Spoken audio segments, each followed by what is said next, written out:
నమస్తే, నేను శ్రావణి జర్నలిస్ట్. ఏ ఇద్దరి నోట ఏపీలో గెలుపు ఎవరిది? ఏ టీ కొట్టు దగ్గరికి వెళ్ళినా ఎవరు సీఎం అవబోతూ ఉన్నారు? ఏ ట్రాఫిక్ కూడల దగ్గరికి వెళ్ళినా మన రాష్ట్రంలో అధికారంలోకి రాబోయే పార్టీ ఏది? ఇదే ఇప్పుడు అందరి నోటా వింటూ ఉన్నమాట. అంత ఉత్కంఠభరమైన వాతావరణము, అంత ఉత్కంఠభరితమైన సిచ్యువేషన్స్ ప్రస్తుతం ఏపీలో కొనసాగుతూ ఉన్నాయి. ఇంకా పట్టుమని పోలింగ్కి 6 రోజులు లేని ఈ చివరి నిమిషంలో ఒక సెన్సేషనల్ సర్వే ఇప్పుడు ప్రస్తుతం బయటకు వచ్చింది.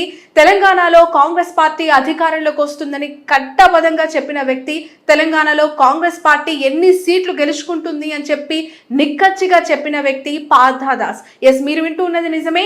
కామారెడ్డిలో రేవంత్ రెడ్డిని పోటీ చేయాలని చెప్పిన వ్యక్తి, కాంగ్రెస్ పార్టీకి ఎన్ని సీట్లు తెలంగాణలో వస్తాయని చెప్పిన వ్యక్తి. ఆ వ్యక్తి ఏపీలో వైఎస్ఆర్సీపీ అధికారంలోకి వస్తుందని చెప్తూ ఉన్నారు. వైఎస్ఆర్సీపీకి ఎన్ని సీట్లు వస్తాయో చెప్తూ ఉన్నారు. వైఎస్ఆర్సీపీ టీడీపీకి పెద్ద ఎత్తున ఓట్ షేర్ డిఫరెన్స్ లేకపోయినా కూడా ఆ మెజారిటీ, ఆ ఎక్కువ పర్సంటేజ్ దేనికోసం నమోదవబోతోంది, ఎవరి మద్దతు ఎక్కువగా ఏ పార్టీకి ఉంది అనేది కూడా ఆయన నిక్కచ్చిగా చెప్తూ ఉన్నారు. చాలా ట్రోలింగ్, చాలా విమర్శలు అతనిపై గతంలో నుంచి టీడీపీ చెప్తూ ఉన్నప్పటికీ కూడా మరొకసారి వైఎస్ఆర్సీపీ అధికారంలోకి రాబోతోంది. మహిళా ఓటర్ల చేతిలో ఏపీ ముఖ్యమంత్రి ఉన్నారు. ఏపీ ముఖ్యమంత్రి ఎవరు అనేది డిసైడ్ చేసేది, the deciding factor is women voter అని చెప్పి ఆయన క్లియర్ కట్ గా చెప్తున్నారు. ఒకసారి కెమెరాని ఇక్కడ మీకు చూపించే ప్రయత్నం చేస్తాను కెమెరా ద్వారా. పార్థా దాస్, అతని ప్రొఫైల్ ఒకసారి మనం చూద్దాం. ఐఆమ్ బెంగళూరు అల్యూమి, అలాగే సెఫాలజిస్ట్, ఎలక్షన్ రిజల్ట్ అనలిస్ట్. ఇక్కడ చాణక్య.com అని చెప్పి అతని వెబ్సైట్ కూడా ఇక్కడ పొందుపరచడం జరిగింది. ట్విట్టర్ లో పార్థా దాస్ ఎప్పటికప్పుడు కూడా తన డీటెయిల్స్ వెల్లడిస్తారు. తన సెఫాలజిస్ట్ గా అనేక రాష్ట్రాల్లో అనేక పార్టీలకి, అనేక మంది ఎమ్మెల్యేలకి అతను ఫిగర్స్ చెప్తూ ఉన్నారు. ఎవరు ఎక్కడి నుంచి పోటీ చేయాలి, ఎందుకు పోటీ చేయాల్సి వస్తుంది, ఒకవేళ అక్కడ పోటీ చేయటం వల్ల ఆ పార్టీకి బెనిఫిట్స్ ఏంటి, ఆ పార్టీకి మైనస్ ఏంటి, ఇలాంటి ఒక అక్యురేట్, ఒక జెన్యూన్ టాక్స్ తో ఆ పార్టీస్ యొక్క బలాబలాలు రెండు తెలుగు రాష్ట్రాల్లోనే కాదు, అంతకు ముందు అక్కడ కాంగ్రెస్ పార్టీ కర్ణాటకలో అధికారంలోకి వస్తుందని చెప్పారు, ఎలా అధికారంలోకి రాబోతుందో చెప్పారు, బీజేపీ ఎందుకు గట్టెక్కదో కూడా ఆయన చెప్పగలిగారు. ఐఐఎం బెంగళూరుకి సంబంధించిన పార్థా దాస్ ఒక సెఫాలజిస్ట్ గా చాలా తక్కువ టైంలో మంచి పేరు తెచ్చుకున్నారు. ఎలా తెచ్చుకున్నారు అంటే, అతను రేవంత్ రెడ్డిని కలవటం, తెలంగాణ విషయానికి వస్తే కామారెడ్డిలో పోటీ చేయటం వల్ల ఆ నియోజకవర్గాల చుట్టూ ఉన్న నియోజకవర్గాలు కాంగ్రెస్ పార్టీకి చాలా బలహీనంగా ఉన్నాయి. ఒక సీఎం ఫ్యాక్టర్, ఒక సీఎం ఫిగర్ అనే వ్యక్తి అక్కడ పోటీ చేస్తే చుట్టూ ఉన్న నియోజకవర్గాలు, కామారెడ్డి చుట్టూ ఉన్న నియోజకవర్గాలు కూడా ఇన్ఫ్లుయెన్స్ అయ్యి కాంగ్రెస్ పార్టీకి ఎక్కువ సీట్లు, ఎక్కువ ఓట్లు, ఎక్కువ ఓట్ షేర్ నమోదయ్యే అవకాశం ఉంటుంది. కాబట్టి ఈ పార్థా దాస్ అనే వ్యక్తి రేవంత్ని అక్కడ పోటీ చేయమని, కొడంగలే కాదు కామారెడ్డి కూడా ఎంచుకోమని చెప్పారు. అదేవిధంగా ఇప్పుడు ఆయన ఏపీ విషయానికి వస్తే వైఎస్ఆర్సీపీ ఎక్కడెక్కడ ఓడిపోతుంది, ఎందుకు ఓడిపోతుంది, అండ్ ఏ విధంగా గెలుస్తుంది, ఎక్కడెక్కడ ఎలాంటి ఫ్యాక్టర్స్తో గెలుస్తుంది, ఇవన్నీ వివరాలు కూడా ఆయన చెప్పడం జరిగింది. ఫైనల్గా ఇన్ని రోజుల తర్వాత ప్రీ పోల్ ఆయన సర్వేతో బయటకు వచ్చింది తన డీటెయిల్డ్ రిపోర్ట్. ఒకసారి మీకు ఇక్కడ చూపిస్తూ ఉన్నాను. ఏపీ ఎలక్షన్స్ 2024 కి సంబంధించి overall number of AP elections 24 అని చెప్పి ఆయన ఇక్కడ మెన్షన్ చేయడం జరిగింది. వైఎస్ఆర్సీపీ 98 సీట్లతో తిరిగి యథావిధిగా అధికారంలోకి రాబోతుంది అని చెప్పి పార్థసారథి చెప్పారు. 98 సీట్లు చాలా లీస్ట్ కౌంటర్ ఆయన ఇవ్వడం జరిగింది. అలాగే TDP alliance, BJP, TDP, Janasena కూటమికి 77 సీట్లు వస్తున్నాయని చెప్పి పార్థా దాస్ తన సర్వే ద్వారా ఒక సెన్సేషనల్ రిపోర్ట్ ఇవ్వడం జరిగింది. ఎక్కువగా ప్రతి ఒక్కరూ ఈ మధ్య కాలంలో ఏపీలో రాజకీయ పరిణామాలు, పరిస్థితులు చూస్తూ ఉన్న వారు మాట్లాడుతున్న మాట చాలా టైట్గా ఉంది, చాలా టఫ్గా ఉంది. ముందుగానే చెప్పడం చాలా కష్టం. టీడీపీకి చాలా మంది మద్దతు ఇస్తూ ఉన్నారు, వైసీపీకి అలాగే మద్దతు ఇస్తూ ఉన్నారు. జగన్ గారికి క్రేజ్ తగ్గలేదు, జగన్ గారు సంక్షేమం బాగా చేశారు. ఇవన్నీ కూడా సైలెంట్ ఓటింగ్ అసలు జరగబోతోందా, ఎటువైపు ఉన్నారు ప్రజలు, ఎవరికి ఓటు వేయబోతున్నారు అని ఒక డైలమా అందరిలోనూ కొనసాగుతోంది, ఒక ఆలోచన ధోరణి రేకెత్తిస్తోంది. అలాంటి ప్రస్తుత పరిస్థితుల్లో ఈ పార్థా దాస్ ఇచ్చిన ఈ ఫిగర్ మాత్రం చాలా ఇంట్రెస్టింగ్ ఫ్యాక్టర్. ఇప్పుడు ఎందుకు అంటే, దాదాపు ఆత్మసాక్షి, మన 2 తెలుగు రాష్ట్రాల ఆత్మసాక్షి సర్వే సంస్థ 93 ఇచ్చింది. ఇప్పుడు పార్థా దాస్ వైఎస్ఆర్సీపీకి సింగిల్ లార్జెస్ట్ పార్టీగా బరిలోకి దిగుతోంది. ఎవరితో పొత్తు లేదు, ఎవరితో చేయి కలపలేదు, ఎవరితో వాళ్ళు ఎలాంటి లావాదేవీలు పెట్టుకోకుండా సింగిల్గా వైఎస్ఆర్సీపీ అధికారంలోకి పార్టీ దిగింది. కాబట్టి అధికారంలో కాదు, పార్టీయే రాబోతోంది. ఎంతమంది జత కట్టినా ఖచ్చితంగా జగన్మోహన్ రెడ్డి మళ్ళీ తిరిగి అధికారంలోకి వస్తారు అని చెప్పి ఇక్కడ చెప్తున్నమాట. 98 ఫిగర్ మాత్రం వైసీపీకి ఇచ్చారు, 77 టీడీపీ అలయన్స్కి ఇచ్చారు. మరొక ఇంట్రెస్టింగ్ ఫ్యాక్టర్ ఇక్కడ మనం చూడొచ్చు, ఫీమేల్ ఓటర్స్ ఇక్కడ కెమెరామెన్ పూర్ణ జూమ్ చేసి చూపిస్తారు, అతను మెన్షన్ చేసిన ఈ లైన్స్ ఇక్కడ మనకు కనిపిస్తోంది. వైసీపీ ఫిగర్ ఇవ్వడం జరిగింది, అలాగే టీడీపీ అలయన్స్ కి సంబంధించిన ఫిగర్ కూడా ఇవ్వడం జరిగింది. ఇక్కడ ఆంధ్రప్రదేశ్ రాష్ట్రంలో సీఎం ని డిసైడ్ చేసేది women voters are making YSRCP to win అని చెప్పి, విన్ అగైన్ అని చెప్పి అతను ఒక లైన్ మెన్షన్ చేశారు. ఎస్, ఇది 100కి 100% జెన్యూన్ లైన్ గా అందరూ కూడా చూస్తున్నారు. Female voters are making YSRCP to win again అంటే జగన్మోహన్ రెడ్డి నమ్మకం, వైఎస్ఆర్సీపీ ధీమా ముందు నుంచి కూడా మహిళా ఓటర్లు, మహిళా క్యాడర్, మహిళా బెనిఫిషరీస్ అంతా వన్ సైడెడ్గా వైసీపీకి సపోర్ట్ చేస్తారు. వాళ్ళకి మేము మంచి చేశాము, మహిళలకి పెద్దపీట వేశాము, మహిళా పక్షపాతి పార్టీ, మహిళలకి మేము ఎలాంటి ఢోకా చేయలేదు, మహిళలే మా ప్రధాన టార్గెట్, మహిళల కోసం మేము ఎంతవరకైనా వెళ్తాము అని చెప్పి జగన్మోహన్ రెడ్డి పదే పదే చెప్తూ ఉంటారు. అలాంటి జగన్మోహన్ రెడ్డి ప్రభుత్వానికి మహిళా ఓటర్లు చేస్తున్న మద్దతు ఇక్కడ స్పష్టంగా కనిపిస్తోంది. వన్ సైడెడ్గా మహిళా ఓటర్స్ అంతా కూడా 50% పైగా వైసీపీతో అలైన్ అవబోతున్నారు. వైఎస్ జగన్మోహన్ రెడ్డిని ముఖ్యమంత్రిగా వాళ్ళు కూర్చోబెట్టబోతూ ఉన్నారు. మహిళలందరికీ మంచి చేసిన జగన్మోహన్ రెడ్డికే మహిళల మద్దతు ఉంటుంది అని చెప్పి నిక్కచ్చిగా పార్థదాస్ తన సర్వే రిపోర్ట్ ద్వారా ఇవ్వడం జరిగింది. We are continuing our study, we will update our revised number after 15th May. ఇప్పటి వరకు పార్థదాస్ ఏపీ రాష్ట్రంలో అనేక జిల్లాల వారీగా ఇండివిజువల్ డిస్ట్రిక్ట్ వైజ్గా ఇవ్వడం జరిగింది. 13 జిల్లాలకు సంబంధించి ఏ జిల్లాలో ఎన్ని సీట్లు, ఎక్కడెక్కడ టైట్ ఉంది, కొన్ని చోట్ల టీడీపీ వస్తుందన్నారు, ఎందుకు వస్తోంది టీడీపీ, వైసీపీ ఎందుకు లూజ్ అవుతోంది, ముస్లిమ్స్ ఎటువైపు ఉన్నారు, అండ్ కాంగ్రెస్ కూడా. మరొక ఇంట్రెస్టింగ్ ఇక్కడ అప్డేట్ కూడా మనం చూడాలా, ఏపీ రాష్ట్రంలో కాంగ్రెస్ పార్టీ అనూహ్యంగా పుంజుకుంటుంది అని కూడా, వాళ్ళ ఓట్ షేర్ కూడా ఇక్కడ మ్యాటర్ అవబోతోంది ఏపీ ఎన్నికల సంగ్రామంలో అని చెప్పి పార్థదాస్ తన సర్వేలో తెలుసుకున్న విషయాన్ని బహిర్గతం చేశారు. మనందరికీ తెలుసు, జగన్మోహన్ రెడ్డి చెల్లి వైఎస్ఆర్సీపీకి ఎప్పుడు కూడా విమర్శలు చేస్తూ పిసిసి ప్రెసిడెంట్ అయిన తర్వాత షర్మిల కాంగ్రెస్ పార్టీని బలోపేతం చేయడం కోసం పదే పదే వైసీపీని తిడుతూ తన ప్రతి ప్రసంగాన్ని, తన ప్రచారాన్ని చేస్తూ ఉన్నారు. సో ముస్లిము, క్రిస్టియన్ మైనారిటీస్ని తను ఇన్ఫ్లుయెన్స్ చేస్తోంది, తను ఖచ్చితంగా కొంత ఓట్ షేర్లో డిఫరెన్స్ క్రియేట్ చేయగలుగుతుంది, షర్మిల యొక్క ఇంపాక్ట్ కొంత లైటర్ వేలో ఎక్కడో ఒక దగ్గర స్లైడ్లీ కనిపిస్తుంది అని చెప్పి పార్థదాస్ చెప్తూ ఉన్నమాట. మనం కూడా గతంలో తనతో మాట్లాడే ప్రయత్నం చేశాం, కానీ వాళ్ళు సర్వే చేస్తూ ఉన్నప్పుడు ఏ మీడియా సంస్థతో కూడా మాట్లాడకూడదు, ఇన్ఫ్లుయెన్స్ చేసినట్టు ఉంటుంది కాబట్టి కొంత ఆయన మనకి ఆన్సర్ కూడా ఇవ్వని పరిస్థితి. ఎప్పటికప్పుడు అఫీషియల్గా రిపోర్ట్స్ పెడుతూనే తన సర్వే డీటెయిల్స్ అన్ని కూడా చూస్తున్నా. ఒకసారి ఓవరాల్గా మీకు ఇక్కడ నేను final count down for 2024 AP election క్యాంపెయిన్కి సంబంధించి నేను ఇక్కడ మీకు చూపిస్తూ ఉన్నాను. ఒకసారి మీరు ఇక్కడ ఫిగర్స్ కూడా చూడొచ్చు. District YSRCP TDP alliance total seats ఇక్కడ మనకు కనిపిస్తూ ఉన్నాయి.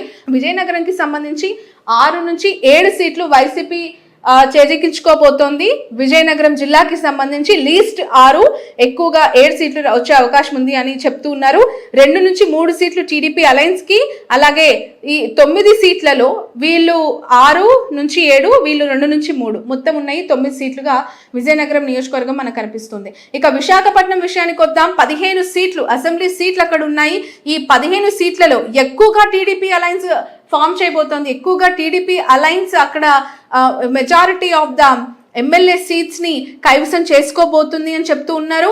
15 సీట్లలో హైయెస్ట్ 9, లీస్ట్ 8 అసెంబ్లీ నియోజకవర్గాలను టీడీపీ అలయన్స్ దక్కించుకోబోతోంది. 6 నుంచి 7 మాత్రమే విశాఖపట్నంలో వైసీపీ తీసుకోబోతోంది అని చెప్తూ ఉన్నారు. విశాఖపట్నంలో కూడా, విశాఖపట్నం విషయానికి వస్తే ముందు నుంచి కొంత పెక్యులర్ కాన్స్టిట్యుయెన్సీ అని చెప్పాలి. అక్కడ వైసీపీ తమ ప్రభావాన్ని చూపించడం కోసం, వైసీపీ తమ ప్రాబల్యాన్ని చూపించడం కోసం అనేక రకాల స్ట్రాటజీస్ ప్లే చేసింది వైజాగ్లో. అఫ్ కోర్స్ మనందరికీ తెలుసు, ఎగ్జిక్యూటివ్ క్యాపిటల్ ఈజ్ వైజాగ్ అని చెప్పి అనౌన్స్మెంట్ చేసినప్పటి నుంచి కూడా అక్కడ డెవలప్మెంట్స్ అన్ని కూడా మారుస్తూ వచ్చారు. మరొకసారి ముఖ్యమంత్రిగా జగన్మోహన్ రెడ్డి విన్ అయిన తర్వాత ప్రమాణ స్వీకారం కూడా వైజాగ్ అనే చెప్పారు. అలాంటి వైజాగ్లో ఇప్పుడు జగన్మోహన్ రెడ్డికి సీట్లు తక్కువగా వచ్చే అవకాశం ఉంది, 6 నుంచి 7 మాత్రమే అని చెప్తున్నారు. హైయెస్ట్ సీట్స్ అలయన్స్ టీడీపీ అలయన్స్కి వచ్చే అవకాశం ఉందని చెప్తున్నారు. ఇక చిత్తూరు ఓవరాల్ 14 అసెంబ్లీ నియోజకవర్గాలకి సంబంధించి హైయెస్ట్ వైఎస్ఆర్సీపీ 9 నుంచి 10 సీట్లు అసెంబ్లీ సీట్లు చిత్తూరులో వైసీపీ, 4 నుంచి 5 సీట్లు టీడీపీ అలయన్స్కి వచ్చే అవకాశం ఉందని చెప్పి తన ప్రీపోల్ సర్వే సంస్థ ద్వారా పార్థసారథి చెప్పారు. మనందరికీ తెలుసు ఈ 4 నుంచి 5 సీట్లలో ఒకటి చిత్తూరు, ఒకటి పీలేరు, పలమనేరు, నగరి. ఈ 4 చాలా టఫెస్ట్ సీట్స్ గా ఇప్పుడు జగన్మోహన్ రెడ్డి కూడా తన రిపోర్ట్స్ తెప్పించుకుంటూ ఉన్నారు. అక్కడ చాలా స్పెషల్ ఫోకస్ పెట్టారు. Of course Nagari the lady don గా చెప్పబడుతూ ఉంటాం. రోజాకి సంబంధించిన నియోజకవర్గం, అక్కడ కూడా కొంత వ్యతిరేకత, లోకల్ గా ఉన్న క్యాడర్ రోజాకి సపోర్ట్ చేయక చాలా ఇబ్బందులకి పడుతూ ఉన్నారు.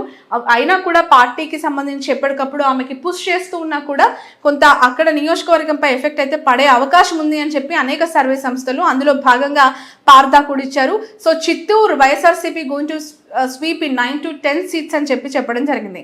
ఇక శ్రీకాకుళం విషయానికి వస్తే 10 అసెంబ్లీ నియోజకవర్గాలకు గాను 4 నుంచి 5 వైసీపీ, 5 నుంచి 6 టీడీపీ అలయన్స్కి రాబోతున్నట్లు ఈ పార్థా సర్వే చెప్తోంది.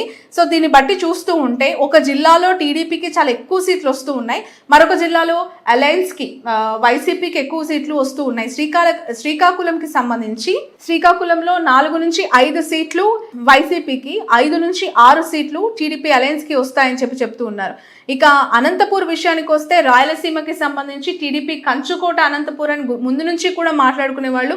అలాంటిది హిందూపూర్ తప్ప గతంలో ఏ నియోజకవర్గంలో కూడా టీడీపీ జెండా ఎగరలేదు. అలాంటి అనంతపూర్లో ఇప్పుడు 5 నుంచి 6 సీట్లు వైసీపీ గెలవబోతున్నట్లు చెప్తూ ఉన్నారు. టీడీపీ అలయన్స్ 8 నుంచి 9 సీట్లకు కూడా ఇక్కడ వాళ్ళు ఎమ్మెల్యే సీట్లు కైవసం చేసుకునే అవకాశం ఉంది.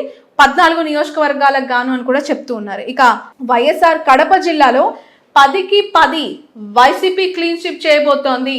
10కి 10 వైసీపీ తన ఖాతాలో ఎమ్మెల్యే అభ్యర్థులను అకౌంట్లో వేసుకోబోతున్నారు. 10కి 10 వైసీపీ జెండా కడప జిల్లా మొత్తంగా వైఎస్ఆర్ అడ్డాగా మార్చుకోవటానికి రిజల్టే కనిపిస్తుంది అంటూ తను ఇక్కడ ప్రస్తావిస్తున్నారు. 10కి 10 సీట్లు తను ఇక్కడ వైఎస్ఆర్ జిల్లా కడప జిల్లాకి ఇవ్వడం జరిగింది. ఇక ప్రకాశం విషయానికి వస్తే 12 అసెంబ్లీ నియోజకవర్గాల్లో 6 నుంచి 7 వైసీపీకి, 5 నుంచి 6 టీడీపీ అలయన్స్కి ఇచ్చారు. కర్నూలు విషయానికి వస్తే ఒక 2 చాలా టఫెస్ట్ కీన్ కంటెస్టింగ్ కొనసాగుతోంది. ఒకటి బనగానపల్లి కూడా ఉంది. అందులో కర్నూలు 14 అసెంబ్లీ నియోజకవర్గాలకు గాను 12 సీట్లు వైసీపీకి, 2 అలయన్స్కి ఇచ్చారు పార్థా. ఇక నెల్లూరు మనందరికీ తెలుసు, వేమిరెడ్డి పార్టీ మారి టీడీపీలోకి వెళ్ళిన తర్వాత అక్కడ విజయసాయిరెడ్డి బరిలోకి దిగారు. సో వైసీపీ అక్కడ గత ప్రభావాన్ని చాటుకోవడానికి, అంతే ఇంపాక్ట్ఫుల్ రిజల్ట్ బ్యాక్ తీసుకోవడానికి చాలా కష్టపడుతోంది. 10 అసెంబ్లీ నియోజకవర్గాలకు గాను నెల్లూరు జిల్లాలో 6 నుంచి 7 సీట్లు వైసీపీ, 3 నుంచి 4 సీట్లు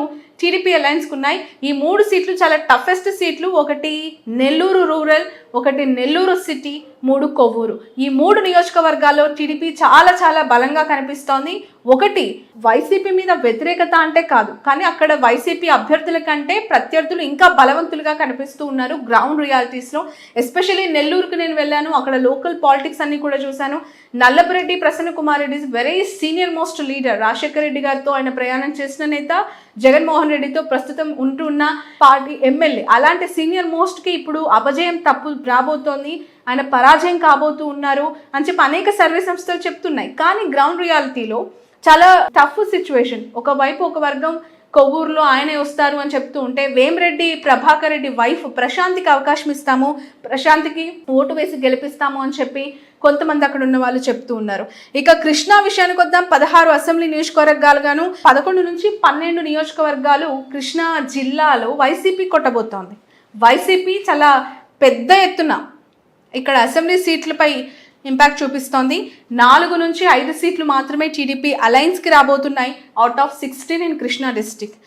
అండ్ అగైన్ గుంటూరు విషయానికి వస్తే మనందరికీ తెలుసు, 17 అసెంబ్లీ నియోజకవర్గాలు, రాజధాని భూముల అంశం, సిఆర్డీఏకి సంబంధించి, అలాగే ఎన్నో ల్యాండ్ ఇష్యూస్, ఎంతో 2 ప్రభుత్వాల మధ్య ఘర్షణ, సంఘర్షణ, అక్కడున్న ప్రజలు, ఇవన్నీ కూడా చాలా ఇన్ఫ్లుయెన్స్డ్ కాన్స్టిట్యున్సీ ఏదైనా ఉంది అంటే అది ఖచ్చితంగా గుంటూరు అసెంబ్లీ నియోజకవర్గాలు and of course Guntur district. అలాంటి గుంటూరు 17 అసెంబ్లీ నియోజకవర్గాల్లో 7 మాత్రమే వైసీపీ కొట్టబోతోంది. 10కి 10 టీడీపీ అలయన్స్ క్లీన్ స్వీప్ చేయబోతూ ఉన్నారు. ఆ 7లో కూడా మరికొన్ని టఫ్గా ఉండే అవకాశం కూడా లేకపోలేదు అనేది మనకున్న sources. And again west Godavari విషయానికి వద్దాం. 15 అసెంబ్లీ నియోజకవర్గాలు వెస్ట్ గోదావరిలో ఉన్నాయి. 5 నుంచి 6 వైఎస్ఆర్సీపీకి, 9 నుంచి 10 టీడీపీ అలయన్స్కి అక్కడ స్కోప్ ఉందని చెప్తూ ఉన్నారు. ఉత్తరాంధ్ర జిల్లాలు east Godavari, west Godavari. So ఈ వెస్ట్ గోదావరిలో హైయెస్ట్ టీడీపీ అలయన్స్కి స్కోప్ ఉందంటూ చెప్తూ ఉన్నారు. 9 నుంచి 10 అసెంబ్లీ స్థానాలు ఇక్కడ టీడీపీ అలయన్స్ అయితే, 5 నుంచి 6 వైఎస్ఆర్సీపీ. అండ్ ఈస్ట్ గోదావరి విషయానికి వస్తే ఇక్కడ 19 నియోజకవర్గాలు, అసెంబ్లీ నియోజకవర్గాలు. ఇందులో 12 నుంచి 13 అసెంబ్లీ నియోజకవర్గాలు. అంటే ఉత్తరాంధ్ర జిల్లాలో టీడీపీ తన ప్రభావాన్ని చాలా ఎక్కువగా చూపించబోతూ ఉన్నారు. ఉత్తరాంధ్ర జిల్లా ప్రజలు టీడీపీ వైపు ఉండబోతూ ఉన్నారు. ఉత్తరాంధ్రలో వైసీపీ వెనక పడింది, టీడీపీ పుంజుకుంది. గతంతో పోలిస్తే ఇప్పుడు పరిస్థితులు మారిపోయాయి. కమ్మ కాపు ఈక్వేషన్స్ అవ్వచ్చు, గతంలో అక్కడ పవన్ కళ్యాణ్ పోటీ చేసి ఓడిపోయిన సింపతి అవ్వచ్చు, అలయన్స్ ఇంపాక్ట్ అవ్వచ్చు, కొంత బీజేపీ క్యాడర్ అంతా హిందుత్వ ఎజెండాతో ఉన్న బెల్ట్ అంతా కూడా ఈసారి అవుట్ రైట్గా అక్కడ టీడీపీ అలయన్స్కి వాళ్ళు జై కొట్టే అవకాశం కనిపిస్తోంది. వాళ్ళంతా టీడీపీ అలయన్స్ వైపు ఉన్నారు అనడానికి ఈ ఫిగర్స్ మనకి కనిపిస్తున్నాయి. ఇక్కడ చూడొచ్చు, వెస్ట్ ఈస్ట్ కలిపి మొత్తంగా దాదాపు 12 నుంచి 13 ఈస్ట్ అయితే, 9 నుంచి 10 వెస్ట్ గోదావరిలో అలయన్స్ తీసుకుంటుంది సీట్లు. 6 నుంచి 7 ఈస్ట్ గోదావరి, 5 నుంచి 6 వెస్ట్ గోదావరిలో వైసీపీ తీసుకుంటుంది. సో ఇది ఓవరాల్గా వాళ్ళు ఇచ్చిన ఫిగర్స్ యొక్క డీటెయిల్స్. వైఎస్ఆర్సీపీకి ఓవరాల్గా 93 నుంచి 103 మధ్య ఖచ్చితంగా రాబోతూ ఉన్నాయి. వైఎస్ఆర్సీపీకి ఖచ్చితంగా అధికారంలోకి తిరిగి జగన్మోహన్ రెడ్డి రాబోతున్నారు. ముఖ్యమంత్రిగా ఆయనే ఉండబోతున్నారు, ఆయనే కూర్చోబోతున్నారు. దానంతటికీ కూడా one of the biggest crucial role play చేస్తోంది women vote bank. Women vote bank అనేది ఒక వైఎస్ఆర్సీపీ కంచుకోటగా ఈ ఎన్నికల్లో ఇంపాక్ట్ చూపించబోతోంది. మహిళా ఓటర్ల యొక్క మనసు, మైండ్, వాళ్ళ ఫోకస్ మారలేదు. జగన్ మహిళల్ని నమ్ముకున్నారు, మహిళలు జగన్ని నమ్ముకున్నారు. ప్రస్తుతం మనకు కనిపిస్తూ ఉన్న సినారియో చూస్తూ ఉంటే అదే విధంగా కనిపిస్తోంది. ఒక అమ్మఒడి, ఒక జగనన్న చేయుత, ఒక విద్యా దీవెన, ఒక నాడు నేడు, ఎన్నో ఎన్నో ఎన్నో స్కీమ్స్, పిల్లలతో తల్లితో అనుబంధంగా ఉన్న అనేక స్కీమ్స్, అనేక బెనిఫిషరీస్ అంతా కూడా జగన్మోహన్ రెడ్డికే పట్టం కట్టబోతున్నట్లు మనకి కనిపిస్తుంది. ఒకసారి పార్థాకి సంబంధించి నేను మీకు ఇక్కడ గతంలో తను డిసెంబర్ 6న కూడా ఒక సర్వే చేశారు. అంటే ఫ్రీక్వెంట్లీ ఎవ్రీ 1-2 మంత్స్కి ఒక సర్వే చేస్తూనే ఉన్నారు. అవి చాలా అక్యురేట్గా కనిపిస్తూ ఉన్నాయి. అయితే ఓట్ షేర్ కూడా ఇక్కడ నమోదవడం జరిగింది. సో డిస్ట్రిక్ట్ వైజ్గా కూడా వాళ్ళు ఇవ్వడం జరిగింది. అవన్నీ కూడా తన ట్విట్టర్లో ఎప్పటికప్పుడు తను షేర్ చేస్తూ ఉన్నారు. సో ఈ పార్థదాస్ చాణక్య.com అనే వెబ్సైట్లో తన ఎప్పటికప్పుడు సర్వే డీటెయిల్స్ అన్నీ కూడా మెన్షన్ చేస్తూ తనకున్న సోర్సెస్, సెఫాలజిస్ట్గా తనకి వస్తూ ఉన్న ఫిగర్స్ అన్నీ కూడా ఎక్స్ప్లోర్ చేస్తూ ఉన్నారు. సో ఫైనల్ రిపోర్ట్ ఇది. ఎన్నికల పోలింగ్కి 5 రోజుల ముందుగా వచ్చిన ఒక sensational survey report. So after polling again exit పోల్తో మీ ముందుకు వస్తానని చెప్తూ ఉన్నారు. పోలింగ్ జరిగిన తర్వాత మనసులో ఉందేంటి, వాళ్ళ మూడ్ ఏంటి, వాళ్ళ పల్స్ ఏంటి, వాళ్ళ మైండ్ సెట్ ఏంటి, ఇవన్నీ ఎక్స్ప్లోర్ చేస్తూ ఇంకొక రిపోర్ట్ ఇస్తున్నారు Partha. Let's wait and see. ఏపీలో 93 నుంచి 103 వరకు వైఎస్ఆర్సీపీ అధికారంలోకి వస్తుందా, మ్యాజిక్ జరిగి నిజంగానే కూటమికి అవకాశం ఉంది అని చెప్తున్న నేతల టీడీపీ మాటలు నిజం అవబోతూ ఉన్నాయి. అలాంటి ఛాన్సెస్ ఉంటే కనుక అదొక మిరాకిలే అవుతుంది అని చెప్పాలి. కాకపోతే ఇప్పటికీ వచ్చిన మెజారిటీ అన్ని సర్వేలు మాత్రం వైసీపీ తిరిగి అధికారంలోకి వస్తుంది అని చెప్తూ ఉన్నారు. That's all for now.